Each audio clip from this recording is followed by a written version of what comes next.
If you live in the Northern Hemisphere, at least in more northern parts of the Northern Hemisphere, the chances are that you're probably sick and tired of all this cold weather. If you live somewhere that gets a decent amount of snow, and it's magical for a while, and then it gets dirty and messy, and there's only so much snow clearing you can do before it becomes monotonous.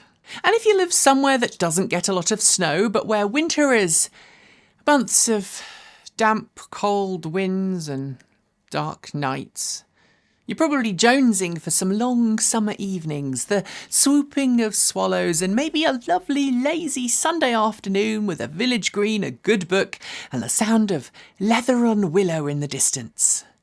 Ew, no, not that leather. I mean cricket, leather ball, willow bat, the bowlers holding the bats. Oh, gosh, not that one either. Wow.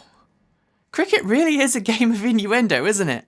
To paraphrase my furry alter ego, anywho, I'm trying to say that if you've just enjoyed the harshest of the winter months, the chances are you're turning your attention to summer, and that might mean booking some time away with your family, friends, or that special someone. And if that sounds like fun, you might actually be considering driving this year, leaving the hustle, bustle, and COVID-infested airport behind and driving somewhere instead for a week away.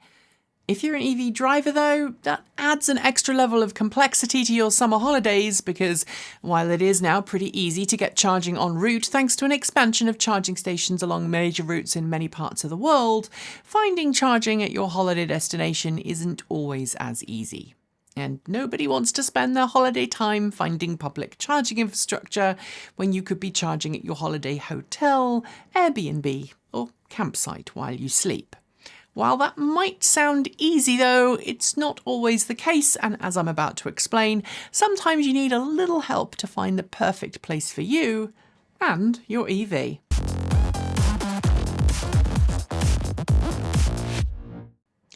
First off, I just want to state that if you're heading out on a vacation or holiday this year in an EV instead of taking an airplane, good job.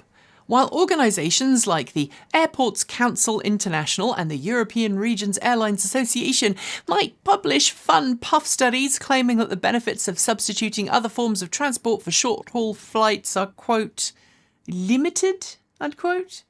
And no, I'm really not kidding. They did that.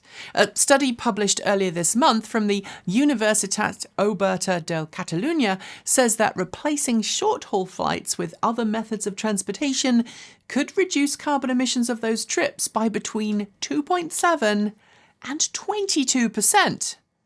So, yeah, if you've decided to take an EV instead of flying, good job. Backpatting aside, I'm going to make some assumptions in my video about your trip planning to get you wherever your chosen destination will be.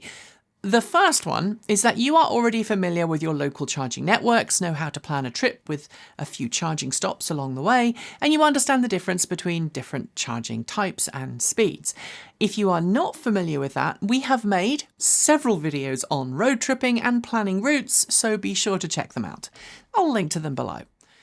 I'm also going to assume that you have at least some form of granny lead, a portable charging cable that will allow you to charge from a standard household outlet at a pinch, reasons for which I'll come to in a moment. And if you are someone who likes to go off the beaten trail and end up at campgrounds, I'm going to assume that you have a slightly beefier portable charging unit that lets you plug into higher power outlets as found at North American and European campgrounds.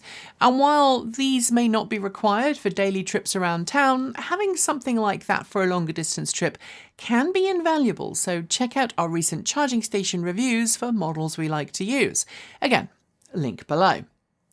With those assumptions in mind, let's tackle the three places you're most likely going to be staying at with your EV: campgrounds, Airbnbs, and hotels. Campgrounds, on the face of it, should be relatively easy because many campgrounds provide some form of electrical hookup for your communal garden caravan or RV. However, there are some pretty big caveats. First, it is important to ask the campground what type of hookups they actually have. They may not have the same type of outlet you need, and at some campgrounds, while the physical sockets might fit, they may not actively be capable of providing sustained power to your vehicle. Additionally, and again, I hope you already know this, rusted, old and poorly maintained electrical outlets that you are likely to find at a campground might be okay for pulling a few amps to charge your mobile phone inside your tent overnight, but they will likely heavily object to being asked to provide several kilowatts of power to charge your car. Rusty, poorly maintained sockets lead to increased electrical resistance, which leads to increased heat. Heat's bad. So, if you're booking at a campground, first be sure to check the spot you're booking has an appropriate hookup you can actually use. Then make sure you have the correct adapter and a way to reduce the current your car is pulling in case that breaker keeps popping.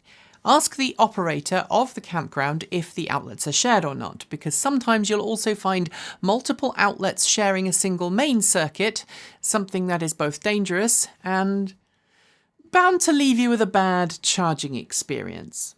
Finally, look for reviews from other EV drivers who've used said campground. PlugShare, ChargeWay, A Better Route Planner and the Open Charge Map are all places that you can check to make sure that someone has already had a successful charging session there.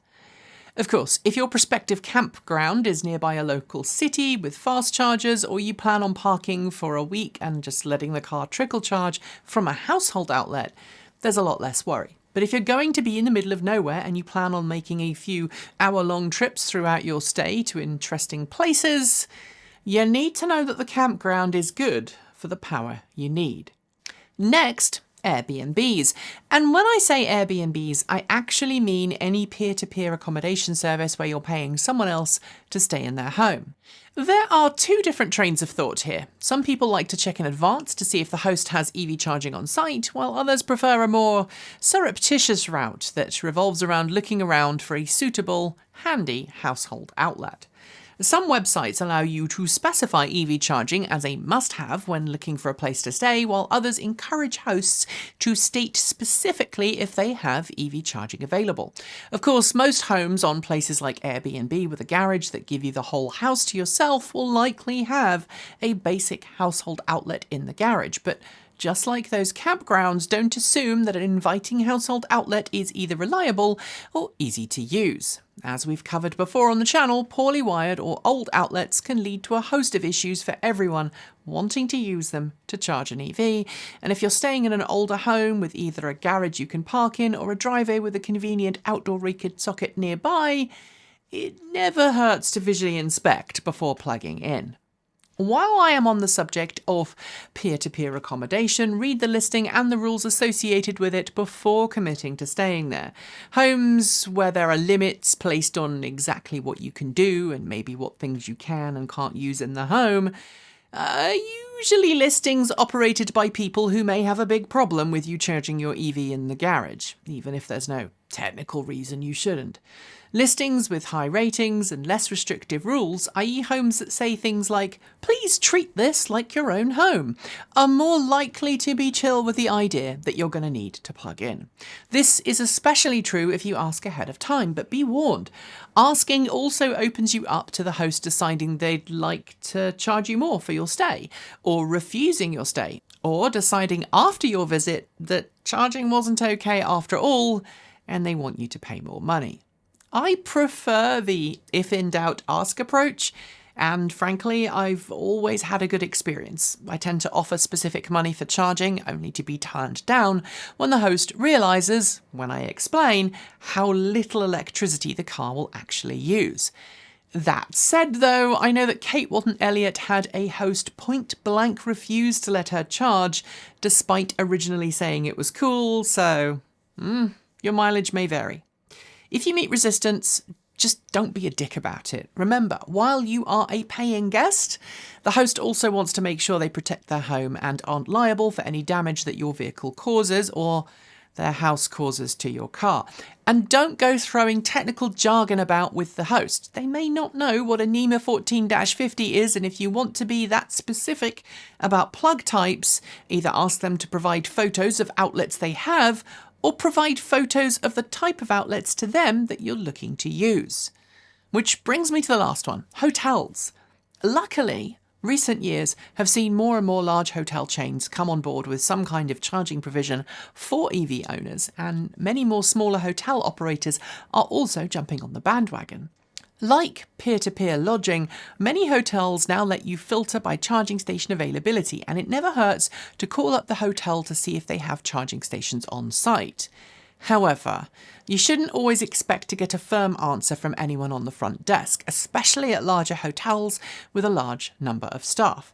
A particularly well-trained employee at a very nice hotel may know the answer, but you're just as likely to speak to someone who doesn't even know what a charging station is, or will just say whatever you want them to say in order to get you to book a room.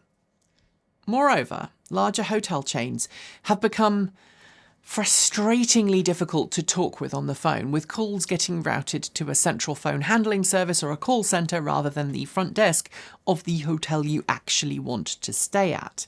And I can tell you from experience that they don't know anything about the amenities at individual hotels. As with campgrounds, the apps I previously mentioned are a great starting point for finding a place to stay while charging, and it's imperative that you check multiple apps as they may not always agree.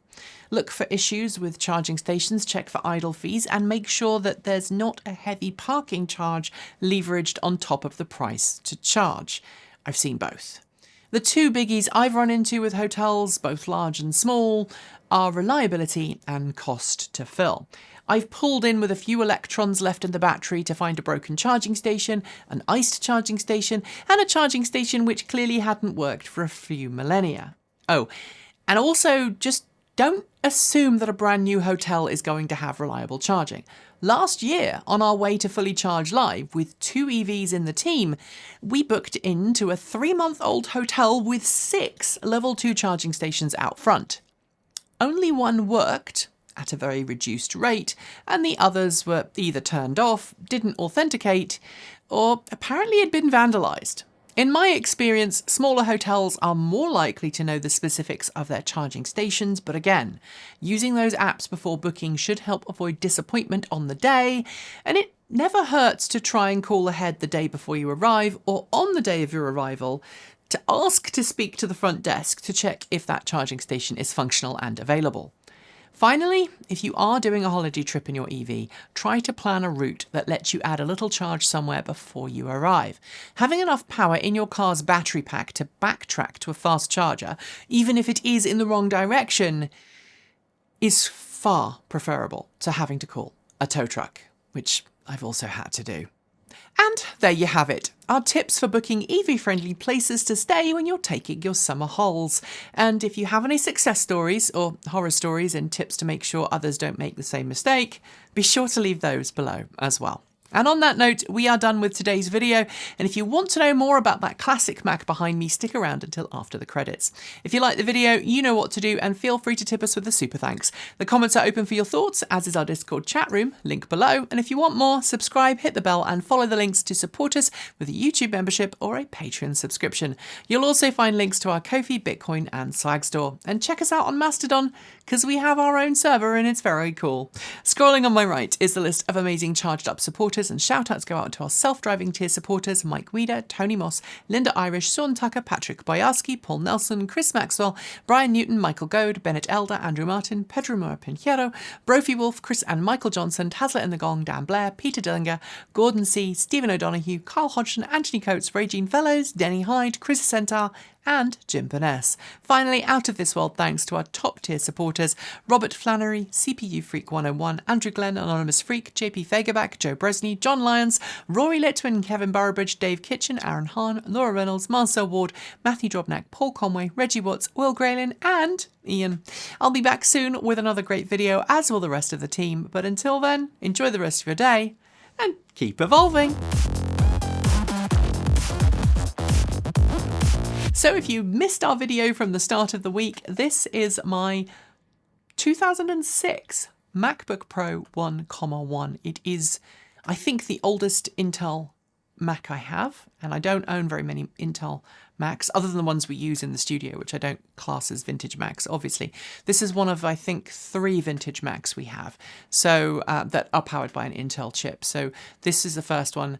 It's a 15-inch, it has a removable battery, you can gain access to the hard drive really easily, you can gain access to the Wi-Fi card, and it still works today. As I explained earlier this week, we used it when we moved to the US to keep our kids occupied, and it actually comes from the UK. It was donated by one of you kind viewers, and we used to use it in the Transport Evolved studio when we filmed 10, and also when we filmed the TE panel discussion show, which was just called the Transport Evolved show, way back when the channel started. So this has been with me a long time. I can't remember what the operating system is on it, but I use it regularly if I have another vintage machine that I need to rescue. I was using it just last week to rescue a G4 Cube that wasn't booting, and I'll be using it again when I install the new hard drive in said Cube next week, because the hard drive in the Cube had died. So yeah, really useful vintage machine, and it still works.